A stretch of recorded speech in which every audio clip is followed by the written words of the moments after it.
All right, it is Tuesday, the 18th of February, fresh out of work. And just like I promised, I told you guys that I would tell you what was wrong with the Jetta Mark 6 because it was abandoned in someone's driveway.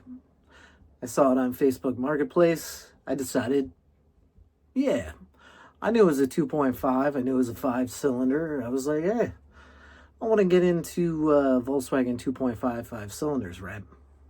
So the ad read multiple misfires, Volkswagen dealership rated as engine replacement, and they were just done with this car. Well, I'm just going to break it down to you real fast so you don't have to fast forward. I can't lie. I fast forwarded through YouTube videos, so I'm going to hook you up. Any Volkswagen. I don't care if it's diesel. I don't care what engine it's got in it. You start getting misfires. That thing starts stalling on you in the middle of the road. Anything. Any mileage. I don't care. Older vintage. Heck, it could be a newer vintage because when these came out, they did the same thing. They'd stall in the middle of the road. People didn't know what was going on. First thing to check. And I know people are gonna, they're gonna give me crap for saying, don't tell them to buy non-VW parts.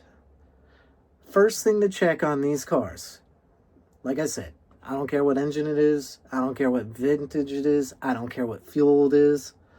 First thing you want to replace, and I'm just gonna say it right off the bat, because you don't have to pay that much.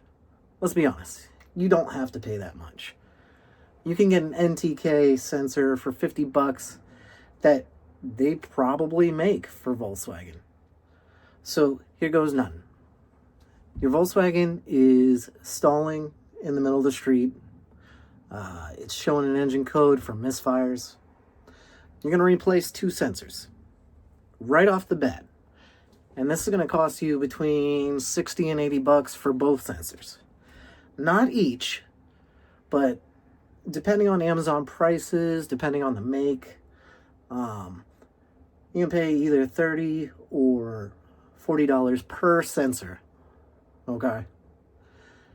The 2 sensors you want to replace: crank position sensor and cam position sensor.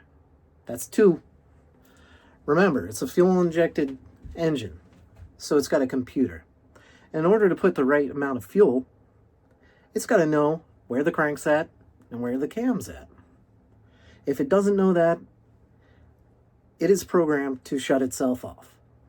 And I think part of the reason it's programmed to shut itself off is to avoid catastrophic engine failure. Because if you know what a hydrolock is when there's too much fuel inside the engine. And when you pour in too much fluid inside an engine that's made only to compress air, you're going to bend or break something. So Volkswagen was thinking, you're like, if the computer can't see what the engine's doing, we're just going to shut it off. It's exactly why this car was $1,000. And that's exactly why I grabbed it up. I did the research before I went to go get this car.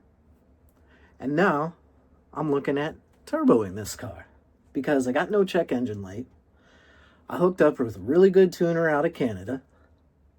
And now it's just time to rock and roll. And remember, when you want the fun car, remember to buy it broken.